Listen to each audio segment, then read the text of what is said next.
দেবাদিদেব মহাদেবের প্রতিষ্ঠিত ধর্ম, শিল্প এবং সংস্কৃতির এক অপূর্ব মেলবন্ধন গঙ্গার তীরে অবস্থিত উত্তরপ্রদেশ রাজ্যের এই বারাণসী নগরী। বারাণসীতে আমাদের প্রথম রাত অতিক্রান্ত। আগের দিনের অনাবিল আনন্দ এবং মুগ্ধতাকে সাথে নিয়ে আজ শুরু করলাম আরও একটি নতুন দিন। আর এই নতুন দিনের সমস্ত অভিজ্ঞতা ভাগ করে নেব আপনাদের সকলের সঙ্গে। তাহলে চলুন আর দেরি না করে শুরু করে ফেলা যাক। তোমার জাগো মোহনা প্যারে। 15ই জুলাই 2024, আর আমি দাঁড়িয়ে আছি বারাণসীর ঘাটে। একটা অদ্ভুত সুন্দর সকাল শুরু হয়েছে। গতকাল যখন থেকে এই বারাণসী মানে এই মায়ানগরীতে পা রেখেছি, একটা যেন আলাদা ঘোরের মধ্যে রয়েছি। এখানকার সব কিছুর মধ্যেই একটা ইতিহাস, একটা বিস্তার, একটা শিক্ষা, শিল্প, সংস্কৃতি ওতপ্রোতভাবে জড়িয়ে। আজকের ভিডিওতে আমরা আপনাদেরকে দেখাবো কিভাবে খুব সহজ উপায়ে একেবারে লাইনে না দাঁড়িয়ে পুজো দেবেন বারাণসীর কাশী বিশ্বনাথ মন্দিরে। এখন বাজে ঠিক ভোর 5:30। আমরা সকাল 3:30 থেকে উঠে রেডি হয়ে একদম স্নান সেরে বেরিয়ে পড়েছি কাশী বিশ্বনাথ মন্দিরে পুজো দেওয়ার উদ্দেশ্যে। মনে করা হয় এই গঙ্গায় ডুব দিয়ে তারপর গিয়ে কাশী বিশ্বনাথ মন্দিরে পুজো দিলে আপনার জীবনের সমস্ত পাপস্খলন হয়ে যায়। আর এমন একটা সময়ে এসে আমি দাঁড়িয়েছি এই গঙ্গার তীরে, ঠিক সেই সময় পূর্ব দিক থেকে একদম রক্তের মতো আগুন রঙা সূর্য উদিত হচ্ছে। এমন সুন্দর একটা সকালকে সাথে নিয়ে শুরু করলাম আজকের ভিডিও।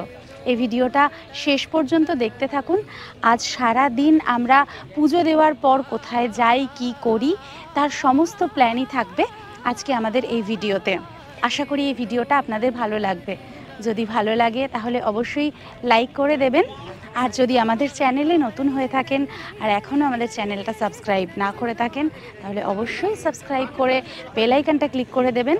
প্রতি শনিবার ঠিক বিকেল 4:30 আমাদের একটি করে নতুন ভিডিও আসে। তাহলে চলুন শুরু করা যাক বারাণসীর এক নতুন দিনের গল্প। মা গঙ্গার আশীর্বাদ নিয়ে এবং সূর্যদেবকে প্রণাম করে আমরা মন্দিরের পথে পা বাড়ালাম।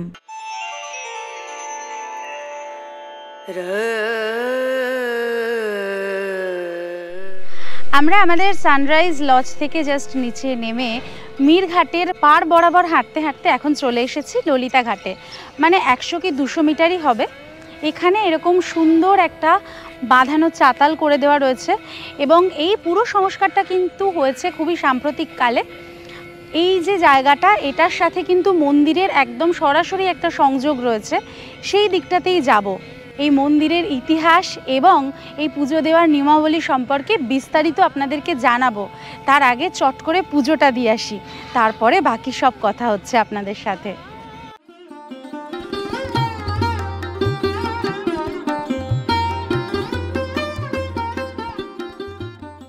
সবচেয়ে বড় যে বাঁধানো ঘাটটা থেকে এলাম ওটা হলো ললিতা ঘাট, আর এপারে রয়েছে মণিকর্ণিকা ঘাট। ললিতা ঘাট আর মণিকর্ণিকা ঘাটের একেবারে মাঝখান থেকে এই যে সিঁড়ি গঙ্গা থেকে সোজা চলে গেছে মন্দিরের দিকে। এই দিক থেকেই আমরা এখন মন্দিরের মধ্যে প্রবেশ করব। মন্দিরের মধ্যে তো ক্যামেরা, মোবাইল কিছুই অ্যালাউড নয়, তবে যতদূর পর্যন্ত আপনাদেরকে দেখানো যায় সেটা অবশ্যই চেষ্টা করব।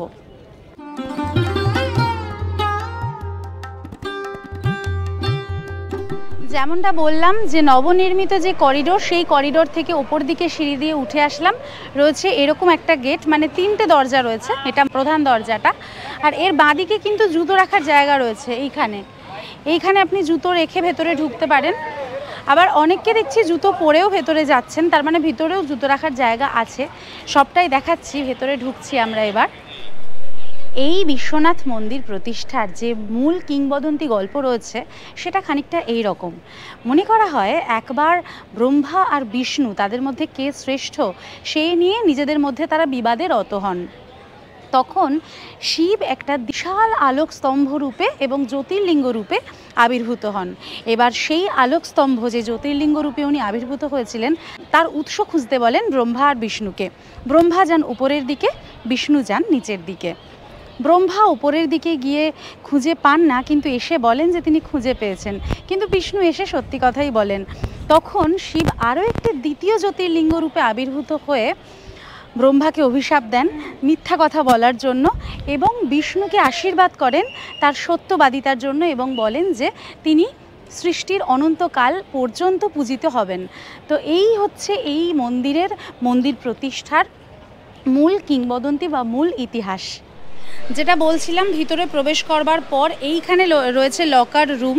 এটা সরকারি লকার রুম। মোবাইলটা নিয়ে যাব, কিন্তু ক্যামেরা আর ভিডিও ক্যামেরা, এইগুলো স্টিল ক্যামেরা, এগুলো সব এখানেই জমা দেব, দিয়ে তারপরে যাব।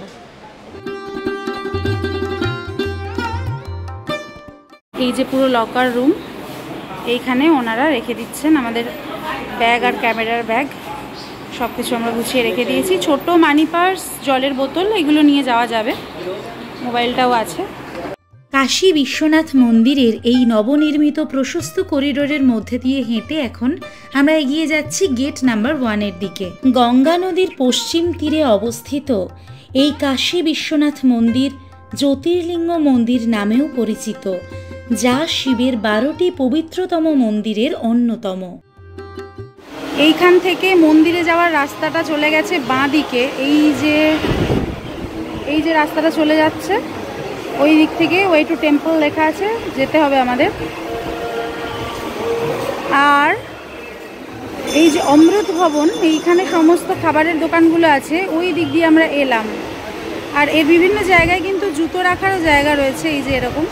আর ছোট ছোট এরকম মন্দির অনেক রয়েছে, এই যে এইরকম মন্দির।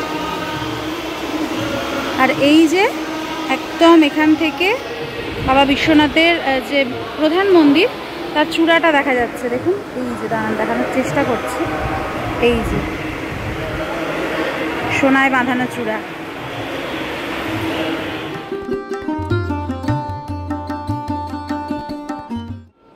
এখানে চেকিং কাউন্টারে চেক হবে। মোবাইল জায়গা না, এই দিদি আমাদেরকে চেক করছেন। এটা ladies checking counter. Thank you. এই যে করিডোর দিয়ে এখন আমরা হেঁটে যাচ্ছি চেক হওয়ার পরে। মোবাইল নিয়েই কিন্তু ঢুকেছি এখন। মন্দির চত্বরে প্রবেশ করেই দেখলাম পুজো দেবার বিশাল লাইন পড়ে গেছে। প্রত্যেকটি গেট থেকে কম করে 2000 থেকে 4000 মানুষ তখন লাইনে দাঁড়িয়ে পড়েছেন। আর এই লাইনের ঝক্কি পোহাবো না বলেই আমি আগের থেকে অনলাইনে টিকিট বুক করে এসেছিলাম। কিন্তু তার আগেই মূল মন্দিরের এই সোনায় বাঁধানো চূড়া দেখে মনের মধ্যে এক অনাবিল আনন্দকে অনুভব করলাম। এই পুলিশ দাদা আমাদেরকে সুগম দর্শনের টিকিট কাউন্টারে নিয়ে আসলেন। এখান থেকেই আমাদেরকে কালেক্ট করতে হবে আমাদের অনলাইন বুক করা টিকিটের হার্ড কপি। মন্দির চত্বরের মধ্যেই পানীয় জল এবং শৌচালয় দুয়েরই সুন্দর ব্যবস্থা রয়েছে। ইনি হলেন আমাদের শাস্ত্রীজি, পুজো দিতে নিয়ে যাবেন আমাদেরকে। এখান থেকেই ওনারা টিকিটটা বার করে দেবেন। এই যে এই দাদা বার করছেন। লাইনে না দাঁড়িয়ে নির্ঝামেলায় সময় বাঁচিয়ে পুজো দিতে চাইলে এই সুগম দর্শন হতে পারে আপনার আদর্শ পুজো দেওয়ার উপায়। এছাড়া শারীরিক কোনো প্রতিবন্ধকতা থাকলেও আপনি এই সুগম দর্শনের পদ্ধতি অবলম্বন করতে পারেন। সুগম দর্শনের জন্য আপনার খরচ পড়বে পার হেড 300 টাকা করে। বিনা লাইনে পুজো দেওয়া ছাড়াও এই টিকিটের মাধ্যমে আপনি পুজো দেওয়ার জন্য বিনামূল্যে একজন পুরোহিতকে পাবেন একটি ফ্রি লকার এবং তার সাথে মেওয়া লাড্ডু প্রসাদ। 12 বছরের কম বয়সী বাচ্চাদের জন্য কোনো টিকিটের প্রয়োজন নেই। বুকিং তারিখ পুনর্নির্ধারণ করা যাবে না। আরতির সময় এবং বিশেষ দিনে এই সুগম দর্শনের অনুমতি নেই। অফলাইনে আপনি শুধুমাত্র দিনের দিনই এসে এই সুগম দর্শনের টিকিট বুক করতে পারবেন। তবে এই টিকিট স্পর্শ দর্শনের জন্য কিন্তু প্রযোজ্য নয়, এই কথাটা মাথায় রাখতে হবে। মন্দির চত্বরের মধ্যেই এই ডিজিটাল 3D শো এর মাধ্যমেও দর্শনের ব্যবস্থা রয়েছে। 12 মিনিটের শো, 150 টাকা লাগবে। ললিতা ঘাট থেকে মণিকর্ণিকা ঘাট আরতি দর্শন সবটাই ওনারা ভিজুয়াল ওই মেশিনের মাধ্যমে একটা জায়গায় বসিয়ে বসিয়ে করাবেন। এই ব্যবস্থা কিন্তু একদম মন্দির চত্বরেই রয়েছে। 1669 সালে ঔরঙ্গজেব এই মন্দির ধ্বংস করে জ্ঞানবাপী মসজিদ প্রতিষ্ঠা করান। এই মসজিদটি কিন্তু আজও মন্দিরের পাশে অবস্থিত। আমরা পুজো দিয়ে বেরোলাম, আমাদের আধ ঘন্টাও সময় লাগেনি। আর এখানে দর্শনের জন্য এইরকম লাইন পড়ে গেছে, মানে আমাদের 7:30টার মধ্যেই পুজো দেওয়া হয়ে গেছে। 7টা নাগাদ ঢুকেছিলাম, আর এইখানে এই একদিকের গেটের লাইনের এই অবস্থা, চারদিকে রয়েছে এরকম লাইন, 4টে গেটে। পুজো দেওয়া হতেই পেট পুজো সারতে আমরা চলে এলাম মন্দির চত্বরের মধ্যেই নবনির্মিত এই ফুড কোর্টে। নিয়ে নিলাম একটি মশালা ধোসা, যার দাম পড়লো 130 টাকা, এবং তার সাথে 1 প্লেট পুরি ভাজি, যার দাম পড়লো 165 টাকা। এই যে আমরা এখন কাশী বিশ্বনাথ মন্দিরে পুজো দিয়ে বেরোলাম, এখন আমি বর্তমান অবস্থা পরিপ্রেক্ষিতে যদি বলি, অনেকটাই কিন্তু সিস্টেমেটিক হয়েছে। যদিও সময় একটু বেশি লাগছে যারা ফ্রি লাইনে দাঁড়াচ্ছেন, তবে আমি বলবো যে আগে মন্দিরের ভেতরটা অনেক বেশি নোংরা ছিল, অনেক বেশি ইনডিসিপ্লিনড ছিল, কিন্তু সেই জায়গা থেকে এখন অনেক বেশি ডিসিপ্লিনড, অনেক বেশি সুন্দর পরিষ্কার পরিচ্ছন্ন লেগেছে আমার কাছে। এই কাশী বিশ্বনাথ মন্দিরের হয়তো ভাগ্যটাই এরকম যে এই মন্দিরটা কিন্তু সৃষ্টির আদিকাল থেকে বারবার ধ্বংসপ্রাপ্ত হয়েছে, আবার পুনর্নির্মিত হয়েছে। সেই মুঘল আমল থেকে মারাঠা আমল থেকে ব্রিটিশ শাসনের পর স্বাধীনতা পরবর্তী আমল, বারবার কিন্তু এই মন্দিরের পুনর্নির্মাণের কাজ হয়েছে। তবে সবচেয়ে বেশি এই মন্দির ধ্বংসপ্রাপ্ত হয়েছিল ঔরঙ্গজেবের আমলে। বর্তমান মন্দিরটি 1780 সালে মালহার রাও হোলকারের পুত্রবধূ তথা হোলকার রাজ্যের মহারানী অহল্যাবাই হোলকার তৈরি করে দিয়েছিলেন। 1835 সালে পাঞ্জাবের শিখ সম্রাট রঞ্জিত সিংহ মন্দিরের চূড়াটি 1000 কিলোগ্রাম সোনা দিয়ে মুড়ে দেন। এই মন্দিরের মধ্যে যা কিছু রয়েছে সবটাই কিন্তু ইতিহাসের সাথে, পুরাণের সাথে, আমাদের সংস্কৃতির সাথে অঙ্গাঙ্গিকভাবে জড়িত। ধর্ম নিরপেক্ষভাবে আমি যদি বলি, আমার মনে হয় প্রত্যেক ভারতবাসীর একবার অন্তত উচিত এই কাশী বিশ্বনাথ মন্দিরে এসে এই মন্দিরকে দর্শন করে যাওয়া। তার জন্য কিন্তু আপনাকে কোনো নির্দিষ্ট ধর্মাবলম্বী মানুষ হতে হবে না। আপনি যদি মানুষ হন, আপনি যদি ভারতবাসী হন, ভারতবর্ষকে ভালোবাসেন, ভারতবর্ষের ইতিহাসকে জানতে চান, তাহলে অবশ্যই এই বেনারস আর কাশী বিশ্বনাথ মন্দির দর্শন কিন্তু আবশ্যক। এখান থেকে হোটেলে ফেরার পর কিভাবে আমরা এখানকার আরও কিছু উল্লেখযোগ্য মন্দির দর্শন করব এবং এখান থেকে যাব ইতিহাস প্রসিদ্ধ রামনগর দুর্গ এবং চুনার দুর্গে, সেই গল্প দেখার জন্য আমাদের সাথে থাকুন। গত পর্বের মতোই আমরা আবার চলে এলাম বারাণসীর মোস্ট হ্যাপেনিং প্লেস গোধুলিয়া চকে। এখান থেকেই আমরা আমাদের আজকের ভিডিওর পরবর্তী পর্বের যাত্রা শুরু করব। আমাদের হোটেল থেকে আমরা এখন চলে এসেছি গোধুলিয়া চকে, যে জায়গা থেকে আমরা গত পর্বের ভিডিওতে দেখিয়েছিলাম যে ওসিঘাট আর রবিদাস ঘাটে যাওয়ার গাড়ি ধরেছিলাম। গোধুলিয়া চক থেকে একদম বাঁদিকে সংকটমোচনের রাস্তায়, সেখান থেকে এই দাদার সাথেই আমরা যাচ্ছি আজকে সাইট সিইংয়ে। আমরা দেখব এখানকার বেশ কতকগুলি উল্লেখযোগ্য মন্দির, তার সাথে থাকবে চুনার ফোর্ট আর রামনগর ফোর্ট। তাই ভিডিওটা শেষ পর্যন্ত দেখতে থাকুন। এখন বাজে ঠিক 10:10।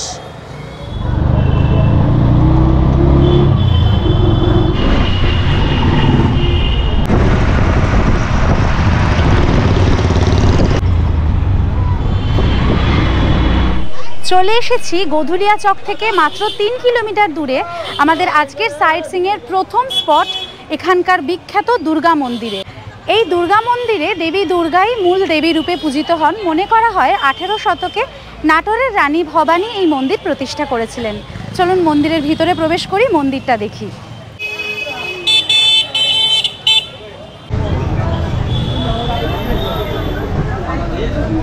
পিছনে যে সিঁড়িটা দেখলেন, ওই সিঁড়ি দিয়ে উঠে আসলেই দুর্গা মন্দির প্রাঙ্গণে আমরা যেতে পারবো।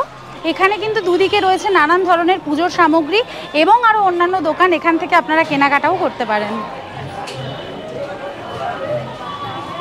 ভাগবত পুরাণের 23 অধ্যায়ে আমরা এই দুর্গা মন্দিরের উল্লেখ পাই।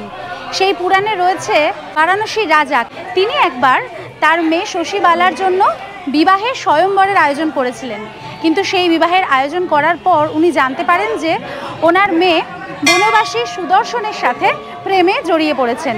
সেই কারণে রাজা সিদ্ধান্ত নেন যে ওনার মেয়ের বিবাহ দেবে তার প্রেমিকের সাথে। তো উনি গোপনে ওনার মেয়ের প্রেমিকের সাথে মানে শশীবালার সাথে সুদর্শনের বিয়ে দিয়ে দেন। এই ঘটনায় যেটা হয়, স্বয়ংবরে আসা বাকি রাজারা কাশী নরেশের উপর প্রচণ্ড রেগে যান এবং তারা এই সুদর্শন আর কাশী নরেশের বিরুদ্ধে যুদ্ধ ঘোষণা করেন। তখন সেই যুদ্ধের হাত থেকে বাঁচতে সুদর্শন দেবী দুর্গার আরাধনা শুরু করেন এবং সেই সময় দেবী দুর্গা সিংহে চেপে আসেন এবং উনি কাশী নরেশ এবং সুদর্শনের জন্য যুদ্ধ করে তাদেরকে রক্ষা করেন। তারপর কাশী নরেশ দেবী দুর্গাকে অনুরোধ করেন এই বারাণসীতে থেকে যাওয়ার জন্য, এই বারাণসীবাসীকে রক্ষা করার জন্য। তারপর থেকেই এই মন্দির এখানে প্রতিষ্ঠিত হয়েছে এবং সেই থেকেই এই মন্দিরে দেবী দুর্গা পূজিত হয়ে আসছেন।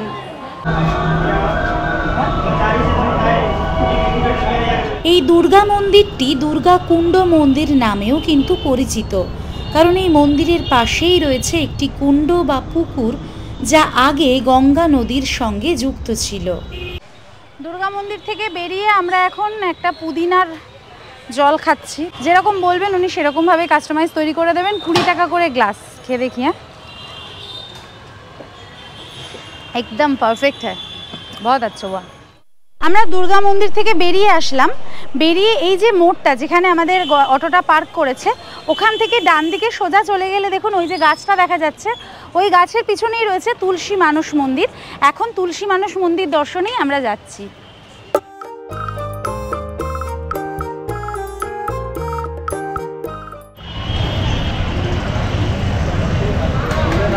তুলসী মানস মন্দিরে ঢোকার আগে ডান দিকে রয়েছে এই মন্দির কর্তৃপক্ষেরই জুতো রাখার জায়গা, ওইখানে জুতোটা খুলে তারপর ভিতরে যেতে হবে।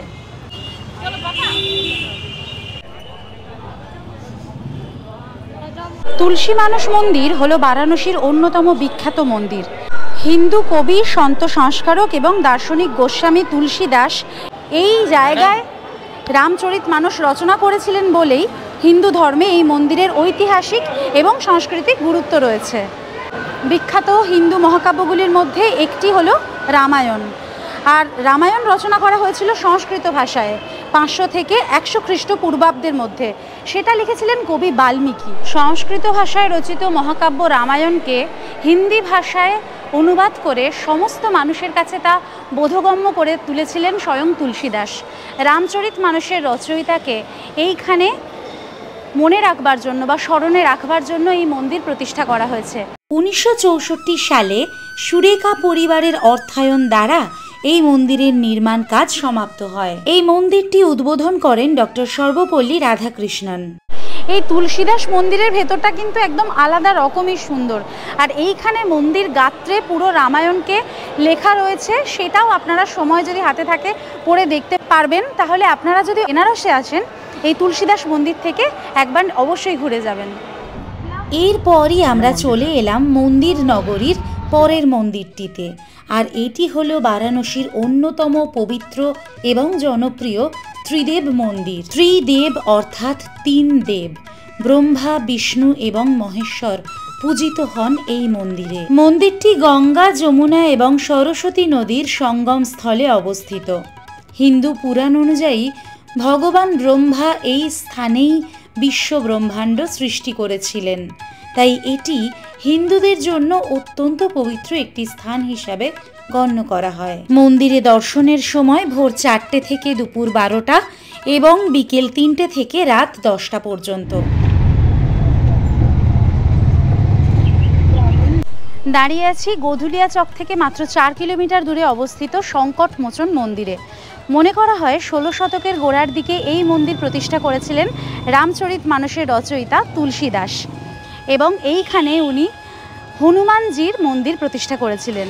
হনুমানজিকেই আসলে সংকট মোচন বা বিপদ থেকে উদ্ধারকারী দেবতা হিসাবে মনে করা হয় এবং প্রত্যেক মঙ্গল এবং শনিবার এই মন্দিরে কিন্তু হাজার হাজার দর্শনার্থী পুণ্যার্থী আসেন হনুমানজির পুজো করার জন্য।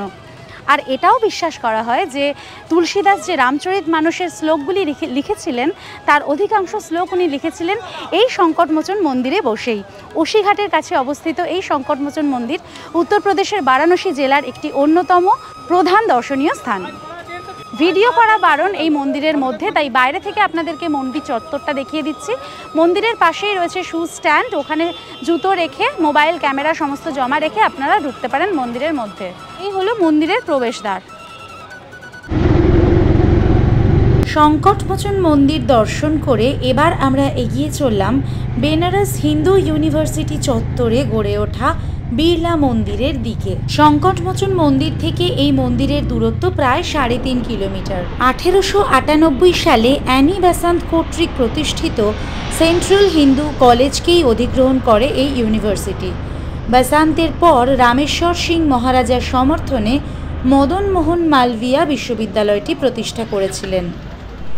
এখন চলে এসেছি বেনারস হিন্দু ইউনিভার্সিটি ক্যাম্পাসের মধ্যে অবস্থিত নবনির্মিত যে বিশ্বনাথ মন্দিরটি প্রতিষ্ঠিত হয়েছে সেই মন্দির মানে বিড়লা মন্দির দর্শন করতে।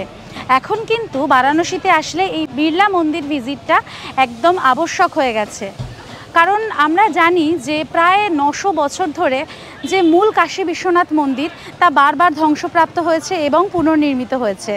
তাই অবশেষে 700 বছর পর শ্রী মদন মোহন মালভিয়া সিদ্ধান্ত নেন যে উনি বারাণসীতে কাশী বিশ্বনাথ মন্দিরের প্রতিলিপি হিসাবে আরেকটি মন্দির বানাবেন এবং তার দায়িত্ব নেয় বিড়লা গ্রুপ। 1931 সালের মার্চ মাসে এই মন্দিরের ভিত্তিপ্রস্তর স্থাপন করা হয় এবং এই মন্দির একদম প্রতিষ্ঠা শেষ হয় বা মন্দির নির্মাণের কাজ শেষ হয় 1960 সালে। 1966 সাল থেকে এই মন্দির খুলে দেওয়া হয়েছে দর্শনার্থীদের জন্য। তাই বেনারসে বেড়াতে আসলে এই মন্দির একবার ভিজিট অবশ্যই করে যাবেন। আমরাও যাব মন্দিরের মধ্যে, মন্দিরের ভিতরটা আপনাদেরকে দেখাবো আর নিজেরাও দেখব। চলুন এখন দেখে নেওয়া যাক বিড়লা মন্দির। এই বিড়লা মন্দিরের শিখরটি প্রায় 250 ফুট উঁচু এবং এটি সমগ্র বিশ্বের মধ্যে উচ্চতম মন্দির টাওয়ার। এই মন্দির দর্শনের সময় ভোর 4টে থেকে দুপুর 12টা এবং দুপুর 1টা থেকে রাত্রি 9টা পর্যন্ত। মন্দির গেটের ডান দিকে রয়েছে শু স্ট্যান্ড, যেখানে 2 টাকা দিয়ে জুতো রেখে মন্দিরে প্রবেশ করতে হবে। মন্দির প্রাঙ্গণে বিভিন্ন হিন্দু দেবতা ও দেবদেবীর জন্য নিবেদিত 9টি মন্দির রয়েছে। নিচের তলায় রয়েছে শিবের মন্দির আর দোতলায় উঠলে সেখানে রয়েছে লক্ষ্মী নারায়ণ ও দুর্গার মন্দির। ধর্ম বর্ণ নির্বিশেষে এই মন্দির প্রাঙ্গণ সমস্ত মানুষের জন্যই উন্মুক্ত থাকে।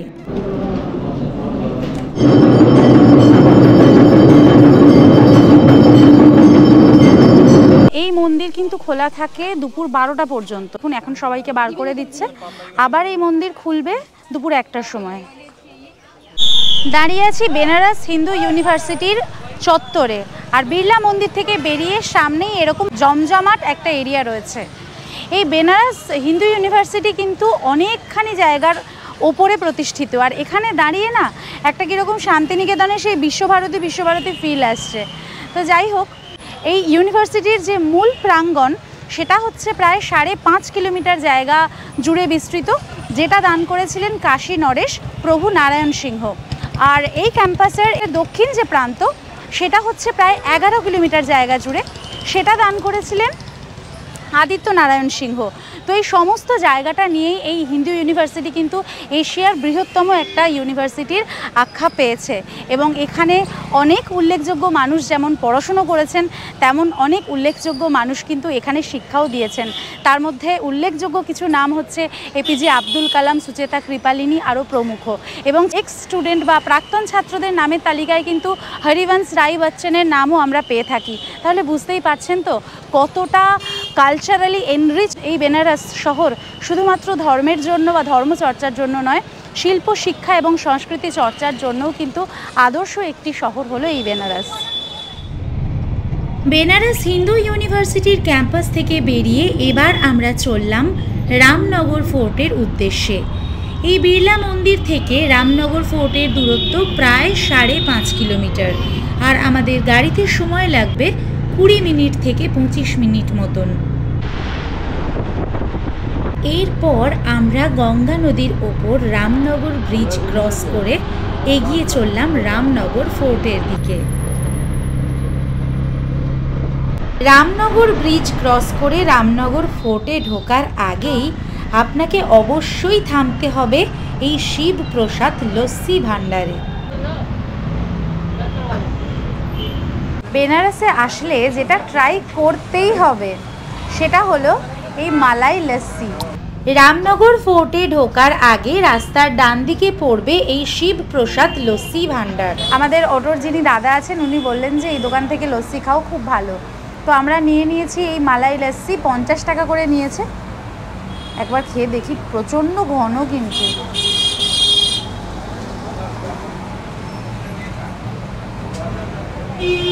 অপূর্ব, কি যে আরাম লাগছে না এই গরমে লস্যিটা, অসাধারণ।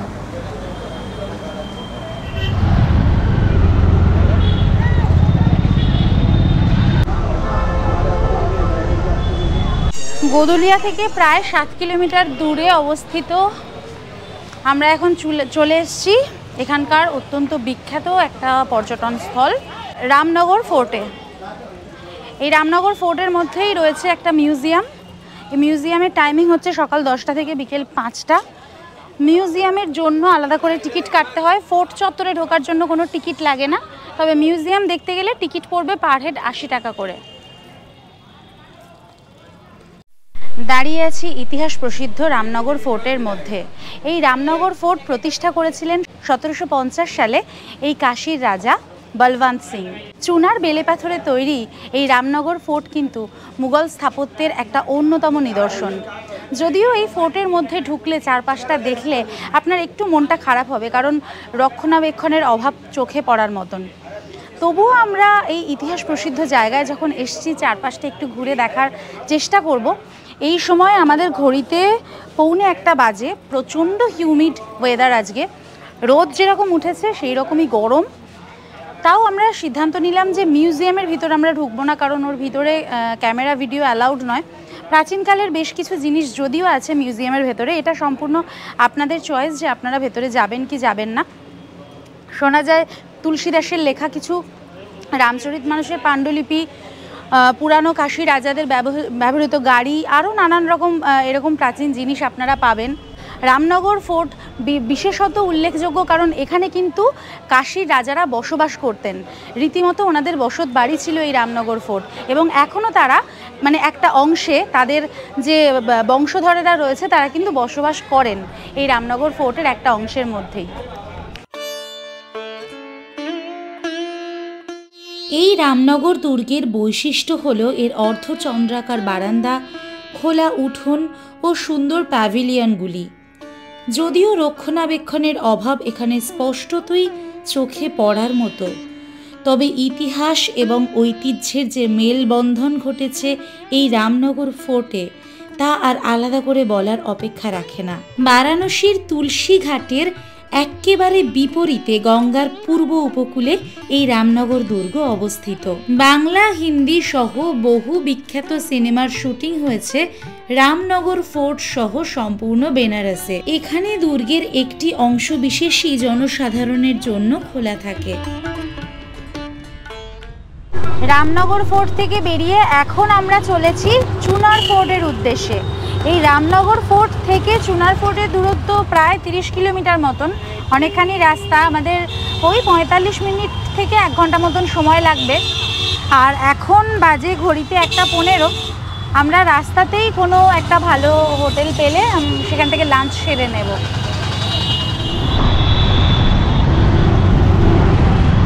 এই চুনার দুর্গ উত্তরপ্রদেশের মির্জাপুর জেলায় অবস্থিত।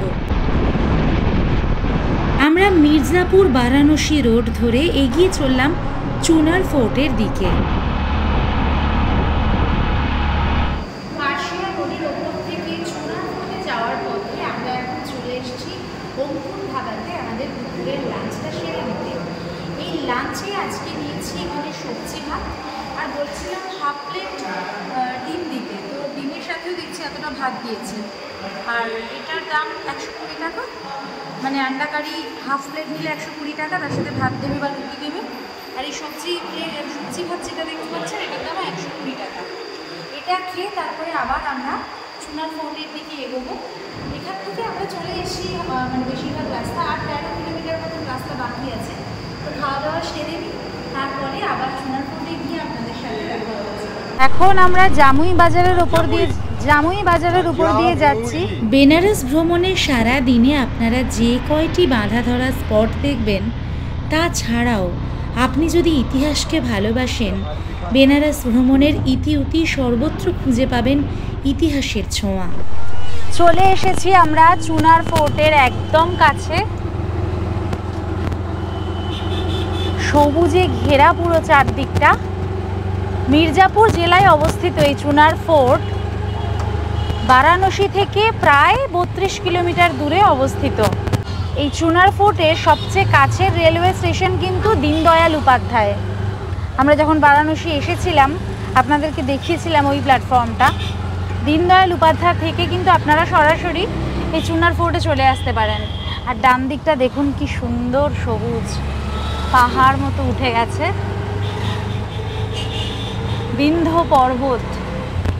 বিন্ধ্য পর্বত রেঞ্জের একটা পাহাড়ের ওপরেই এই চুনার দুর্গ অবস্থিত এবং ভীষণভাবে ইতিহাস প্রসিদ্ধ।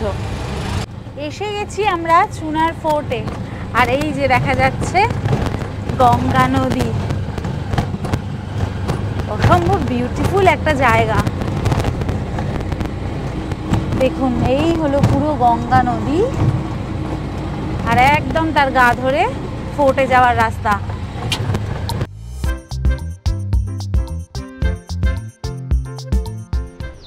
এই চুনার ফোর্টে প্রবেশের সময় সকাল 7টা থেকে বিকেল 5টা পর্যন্ত, আর এই ফোর্টে প্রবেশের জন্য কোনো প্রবেশ মূল্য লাগে না।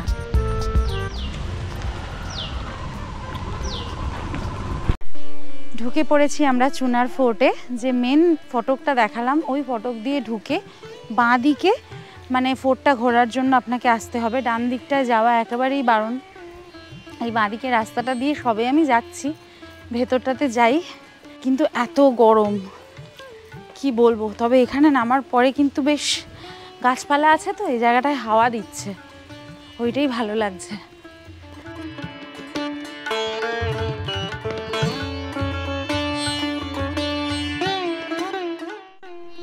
দাঁড়িয়ে আছি অতি প্রাচীন চুনার ফোর্টের মধ্যে। 1029 সালে রাজা সহদেও চুনার বেলে পাথর দিয়ে তৈরি করেছিলেন এই চুনার দুর্গটি। এই যে দেওয়ালগুলো দেখতে পাচ্ছেন এগুলো কিন্তু পুরোটাই বেলে পাথরের দেওয়াল এবং এটাকে বলা হয় চুনার বেলে পাথর। তবে এই চুনার দুর্গের নামকরণের পিছনে আরও একটা কিংবদন্তি বা আরও একটা পৌরাণিক গল্প রয়েছে। সেটা কি, চলুন শুনে নিই। একদা এখানে শোনা যায় রাজা বালি নামে একজন রাজা ছিলেন। বাবন ভগবান সেই রাজার কাছে এসেছিলেন 3 ফুট জমি চাইতে, এবং তিনি এসেছিলেন কিন্তু ব্রাহ্মণের ছদ্মবেশে।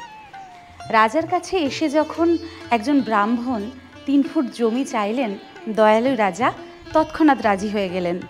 তখন সেই ভগবান এই বিন্ধ্য পর্বতের মাথায় এই চুনার ফোর্টের পাথরের ওপরে একটি পা রেখে চলে গেলেন। সেই যে পা উনি রাখলেন এখানে, সেই জন্য এই জায়গার নামকরণ করা হলো চরণাদ্রি। তাই চরণাদ্রি নামটি আস্তে আস্তে ছোট হতে হতে এই চুনার নামে এসে দাঁড়িয়েছে। তাহলে চুনার ফোর্টকে কিন্তু অনেকে আবার চরণাদ্রিও বলে থাকেন। চুনার ফোর্ট সম্পর্কে নানান রকম এরকম গল্প গাথা, লোকের বিশ্বাস, পৌরাণিক কাহিনী ছড়িয়ে ছিটিয়ে রয়েছে। এখানে আসলে আপনারা গাইড পাবেন, তারা 300 টাকা 350 টাকার বিনিময়ে এই জায়গার সমস্ত ইতিহাস আপনাদেরকে বর্ণনা করবে।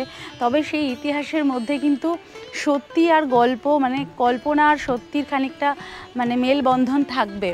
পুরোপুরি সত্যিও বলা যায় না, আবার সেটাকে মিথ্যা বলে উড়িয়ে দেওয়াও যায় না, এরকম একটা ব্যাপার। এই যে জায়গা, এগুলো কিন্তু জেলখানা বা এগুলোকে অনেক সময় কালকুঠুরিও বলা হয়ে থাকে। এর মধ্যে তখনকার দিনে বন্দি করে রাখা হতো বন্দীদেরকে। অন্ধকার, একদম স্যাঁতস্যাঁতে একটা জায়গা। এখান থেকে কিন্তু আপনি চামচিকের ডাক এরকম আওয়াজ শুনতে পারবেন। এই কালকুঠরি থেকে একটা সুড়ঙ্গ ছিল, যে সুড়ঙ্গটার রাস্তা এইখানে আছে। দেখুন সুড়ঙ্গটা একদম এই কুঠুরি থেকে নিচের দিকে সিঁড়ি দিয়ে নেমে গেছে। এখন তো নামা যায় না, বন্ধ করে দিয়েছে। তবে আগে এইখানে এই সুড়ঙ্গ সরাসরি কিন্তু গঙ্গা নদীর সাথে একদম যুক্ত ছিল। শুধু তাই নয়, শিখ রাজ্যের পতনের পর শিখ মহারাজা রঞ্জিত সিংয়ের বিধবা স্ত্রীকে এইখানে এই কালী কুঠুরিতে বন্দি করে রাখা হয়েছিল। সেই বিধবা স্ত্রীর নাম ছিল জিন্দ কর, যিনি 1848 সালে এই যে সিঁড়ি আমি দেখালাম একটু আগে, কালা কুঠুরি থেকে নিচের দিকে নেমে গেছে সুড়ঙ্গ পথে, এই সিঁড়ি দিয়ে পালিয়ে গিয়েছিলেন নেপালে। এছাড়াও ব্রিটিশ শাসনকালে যে পুকা আন্দোলন হয়েছিল, সেই পুকা আন্দোলনে অংশগ্রহণকারী একাধিক কৃষককে এই কুঠুরিতেই কিন্তু বন্দি করে রেখেছিল ইংরেজরা। তাহলে বুঝতে পারছেন তো এর ঐতিহাসিক তাৎপর্য কতখানি। দাঁড়িয়ে আছি চুনার ফোর্টের সব থেকে প্রসিদ্ধ স্থান সোনওয়া মণ্ডপে। এই মণ্ডপের রয়েছে 4খানি দরজা এবং এই মণ্ডপটির নামকরণ করা হয়েছে নেপালের রাজকুমারী সোনওয়ার নামকরণ অনুযায়ী। এই সোনওয়া, রাজকুমারী সোনওয়া এই মণ্ডপ থেকে, এর পাশে রয়েছে একটা কুয়ো এবং সেখান থেকে সুড়ঙ্গ পথে প্রায়ই যেতেন গঙ্গায় স্নান করতে। তার এই জায়গাটি এতটাই পছন্দের ছিল। শোনা যায় যে এই জায়গায় বিবাহের কাজকর্ম সম্পন্ন করা হতো, এমনটাই প্রচলিত আছে। আর একটি ব্যাপার হচ্ছে, এই সোনওয়া মণ্ডপটি এমনভাবেই তৈরি, এর ভেতরে ঢুকে যদি আপনি কথা বলেন তাহলে সেটা কিন্তু ইকো হয় চারদিক থেকে। Hello hello hello hello hello hello. আচ্ছা, এখন দেখাচ্ছি এখানকার কাল কুঠুরিতে যাওয়ার যে সুড়ঙ্গ পথ, সেই সুড়ঙ্গ। এইখানে তখনকার দিনে যে রাজা যুদ্ধে হেরে যেতেন তাকে এই কাল কুঠুরির মধ্যে বন্দি করে রাখা হতো। কিছুদিন আগে পর্যন্তও এই কুঠুরির মধ্যে কিন্তু পর্যটকদের যেতে দেওয়া হতো, কিন্তু এখন তলায় অত্যন্ত চামচিকের আধিক্য হয়ে যাওয়ায় এই রাস্তা বন্ধ করে দেওয়া হয়েছে। আর সেই সময় এই কুঠুরির মধ্যে যাদেরকে বন্দি করে রাখা হতো তাদের শ্বাস প্রশ্বাস, অক্সিজেন সাপ্লাই যাতে সব কিছু ঠিকঠাক থাকে, সেই জন্য এই ভেন্টিলেশনগুলো করে দেওয়া হয়েছে চারিদিকে।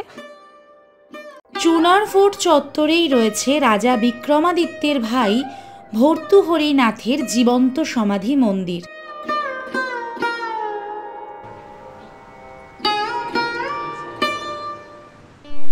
এখন আপনারা দেখছেন ফোর্টের বাইরে থেকে গঙ্গা নদীর অসাধারণ সুন্দর একটা দৃশ্য।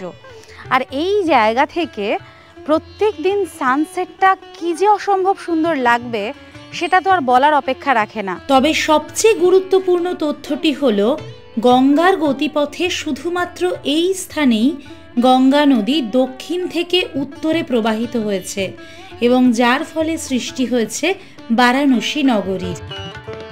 চলুন এবার এই চুনার ফোর্টের অন্য দিকটাও একটু ঘুরে দেখে ফেলি। এখন চলে এসেছি একদম শেরশাহের যে দরবার ছিল সেই চত্বরে। আর এখানে একদম প্রধান একটা জিনিস দেখুন, বাঁদিকে ওপরে, এটাকে বলা হয় রানী ঝাড়খা। এই জায়গায় রানী এসে বসতেন এখান থেকে গঙ্গা নদীর অপূর্ব সুন্দর দৃশ্য দেখার জন্য আর গঙ্গার হাওয়া খাওয়ার জন্য। ঠিক সামনেই রয়েছে গঙ্গা। আর এই জায়গা থেকেই দূরে দেখা যাচ্ছে চুনার গঙ্গা ব্রিজ, যে ব্রিজ পেরিয়ে আমরা পৌঁছবো বারাণসীতে। বারাণসী সাইট সিংয়ে অনেকের মুখেই বলতে শুনেছি রামনগর ফোর্টের ব্যাপারে অনেক নেগেটিভ মন্তব্য। তো এই নেতিবাচক মন্তব্যগুলো শোনার পর মাঝে মাঝে আমাদেরও একটু খারাপ লাগতো, রাগ লাগতো, যে কেন শুধু শুধু এত সুন্দর একটা ঐতিহাসিক জায়গাকে নিয়ে মানুষ এত খারাপ কথা বলছেন, এত নেতিবাচক মন্তব্য করছেন।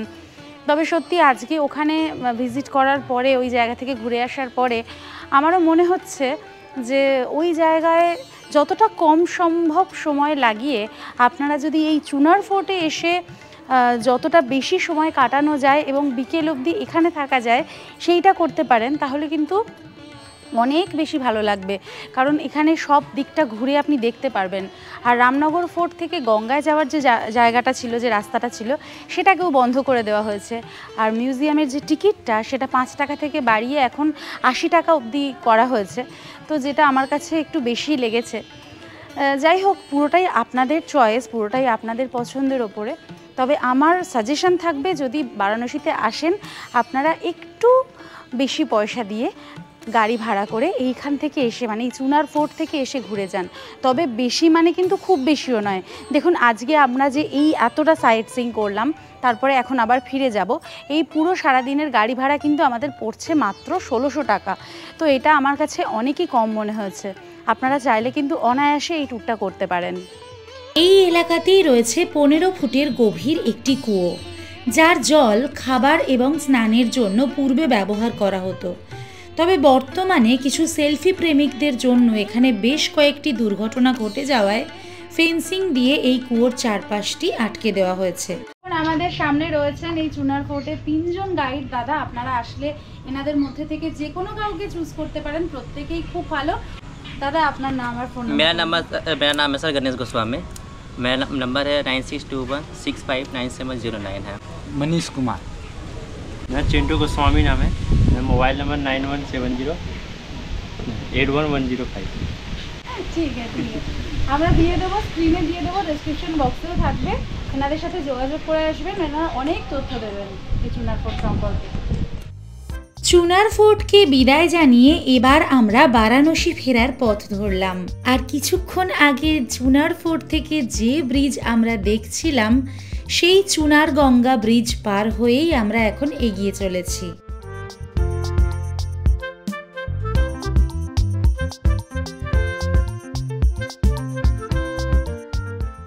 আজ সারা দিনের এই সম্পূর্ণ ট্যুরটি আমরা করলাম এই দীনেশ দাদার সাথে। आप आइए, अपना पसंद लेकर घुमा देंगे। नाम दिनेश कुमार सिंह, मोबाइल नंबर 7505774808। এখন ঠিক বিকেল 6:25 আর আমরা চলে এসেছি গধুরিয়া চকে। গধুরিয়া চক থেকে এখন আমরা হাঁটতে হাঁটতে যাচ্ছি দশাশ্বমেধ ঘাটের দিকে। এই যে এই রাস্তায় এমন কোনো দোকান নেই যেটা আপনি পাবেন না। বারাণসী শহরের প্রাণ হলো এই গধুলিয়া চক। আর গধুলিয়া চক থেকে দশাশ্বমেধ ঘাট অবধি পায়ে হেঁটে যদি একবার আসেন, তবেই আপনি অনুভব করতে পারবেন এই শহরের হৃদস্পন্দন। আর সারা দিনের শেষে দশাশ্বমেধ ঘাটের এই গঙ্গা আরতি না দর্শন করলে আপনার বেনারস ভ্রমণ সম্পূর্ণ হবেই না। জাতি, ধর্ম, বর্ণ নির্বিশেষে সমস্ত মানুষের অন্তরাত্মা তার পরমাত্মার সন্ধান পায় বারাণসীর এই পবিত্র ধামে।